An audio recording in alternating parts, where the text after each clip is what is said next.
I'm here at Oso Brewery with Justin Ove from Arizona Stronghold. He's going to take us through what amateurs like me need to know about drinking wine. So what's the first step? Well, I'll tell you what, don't take it too seriously as the first step, right? Remember, it's just wine, and it's all about whether you like it or not. Well, no, it's never just wine. Come on now. Never just wine. Well, it's just wine in the way that, in the way that just a nice meal is, you're just eating it, right? But there are a few things you can do to improve your experience, right? Okay. And I love the great meal analogy. You're not gonna eat a great meal on a paper plate, right? You're gonna have nice plate. You're gonna have nice silverware. Right. You're not gonna have your wine in a cup like this either. You're gonna have something nicer to actually drink it out of. You know, that's probably where my first problem. My house is loaded with these. Possibly. This is very not familiar to me.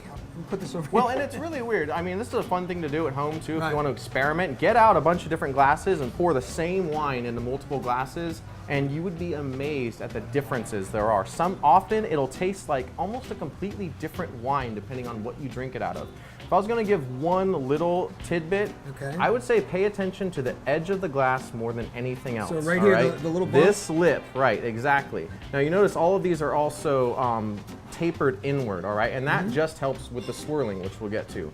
But this little rounded edge literally is kind of like a speed bump on the way to your palate, all right? And it tastes different. It doesn't flow as smoothly. It's not as harmonious on your palate as this square cut edge, this nice sharp angular edge. If I put this same wine in here and in here, it would just taste and flow differently across your palate. Well, and for those of you that don't drink wine, it'd be like driving down that 200-yard straightaway with no speed bumps.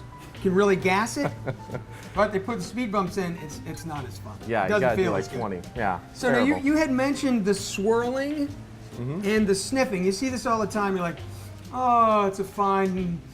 What's that about?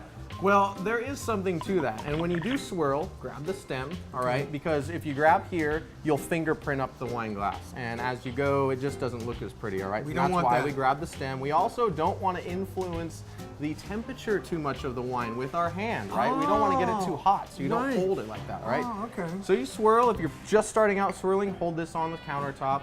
Do this. Totally okay to do this. What we're doing is we're breaking up the little volatile compounds in there. They're called esters.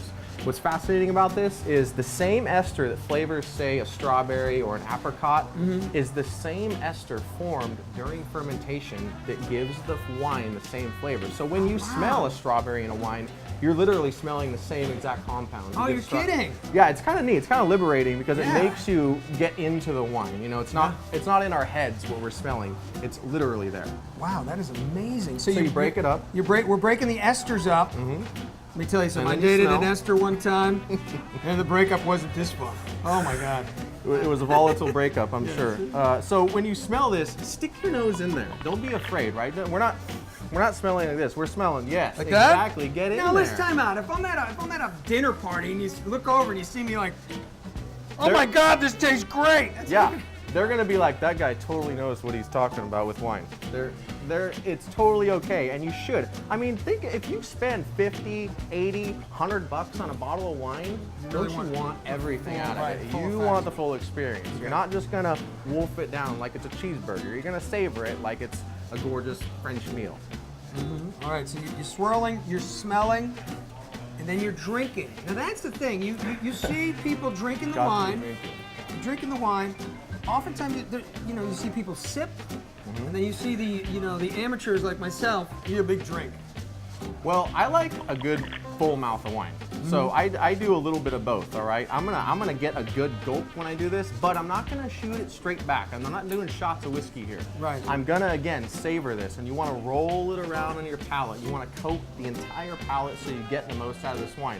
And again, you'll notice a major difference between the way it tastes, between what you get out of it when you do this versus just shooting it straight back. Oh wow, that's really interesting. Now I have to ask, when you do that, okay, and you get it in there, how long are you supposed to let it swish around in the mouth?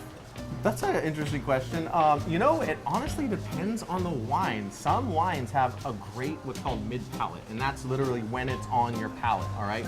And if it's got a great mid-palate, you might swish a little longer than a wine that doesn't have a great mid-palate. So that's up to you, but a few seconds generally. You know, just a quick swish, swallow. You can get to a point where you're dragging air across, and again, that's volatilizing all these little compounds right up in your olfactory. Isn't that kind of gargling though? It is, and that might sound funny at a dinner table. That's more for a wine tasting experience, I would say.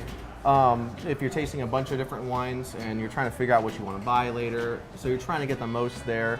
I don't like to do that when I'm sitting at dinner because it does sound kind of unappetizing. Very unappetizing. Now, I saw the movie Sideways, that was years ago. I'm not drinking Merlot! Remember that line? Oh, poor Merlot. What did that do to Merlot? Well, you know, the funny joke about that is in the movie, the bottle of wine he saves for later that he has like in that diner, that is a Merlot-based wine. Oh. So his fancy wine that he saved, the very expensive wine, it was like a 50-50 Merlot blend. There's nothing wrong with Merlot. One of the greatest wines in the world. One of the most well-respected noble varietals out there. If you could look into the camera and give our viewers one tip, what is the most important tip about wine? I'll give you two. Enjoy it, number one. If you don't like it, don't drink it. Number two, temperature. Monitor your temperature. Most of us drink our whites too cold and our reds too warm. I'm a big fan of the 20-minute rule. So your white wine that's sitting in the fridge, pull it out 20 minutes before you drink it. This will bring the temperature up just a little bit. When it's too cold, you can't taste very much. Opposite with the red. The red's sitting outside the refrigerator, stick it in the refrigerator for about 15-20 minutes. You want it just slightly cooler than room temperature. Oh, that is so interesting. It gives the esters a chance to kind of get together before you break them up, right? It does, absolutely. The warming it up and the cooling it down, yes, absolutely. Well, I want to say cheers. Cheers. And thanks for breaking down wine for us. And you know what? My pleasure. I'm going out to the Arizona Stronghold and having a couple of these.